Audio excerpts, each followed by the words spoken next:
Sandeng Foundation on Monday held a temporarily open exhibition to highlight the life-changing impacts of the tortures victims went through.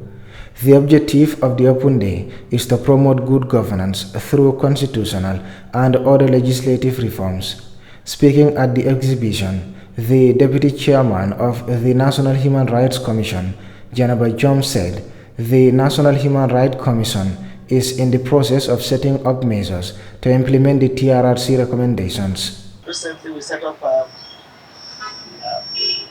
committee, stakeholders committee, that has encompassed CSOs, stakeholders, government, to make sure that we really get government to be on their toes to implement what has been said in the TRRC report. Walking through the exhibition this morning, a lot of things struck me. Yes, there are photos of individuals. The scars might not be showing, but for those who can read the stories, you always have your hairs on your head. I don't know that people know, that stands up, and you could picture yourself. Like a friend of mine once said, who's been through torture, says, it is the scars that stays with you that pains you more than what you went through. And the thing with torture, for most people, they don't die.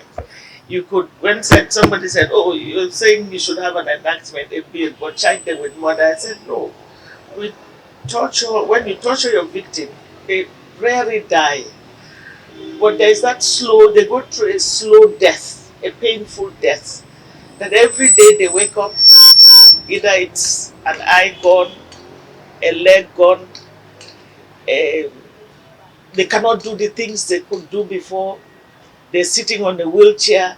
And if you follow the story at the TRRC, those are the things that make you wonder, how do we, and I think the motto for Never Again came in very handy in the sense that we should all be the watchdogs.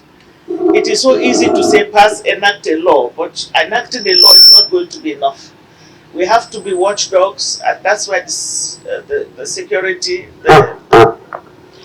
sector reform is of utmost importance. The Executive Secretary of the Sandeng Foundation, Mohammed Sandeng, said the purpose of the exhibition is to advocate for non-reoccurrence of torture in the Gambia.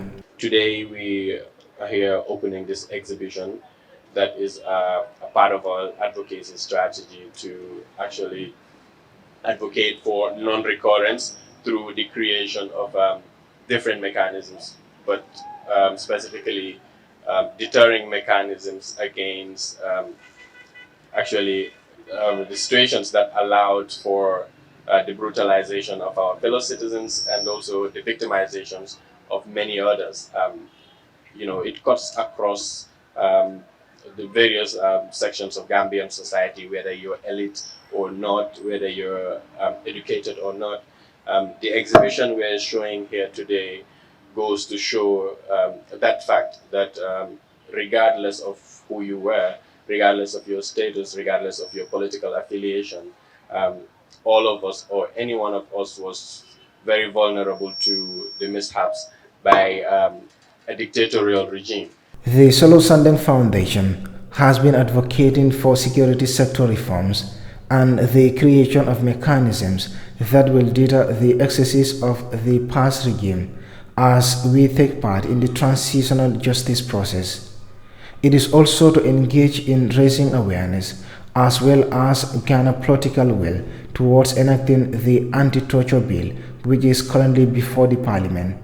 In light of the foregoing, the foundation collected these portraits and stories from various victims and survivors of different forms of torture and put on an exhibition. Reporting for Kerr, Fatou, I am Buba Gajigo.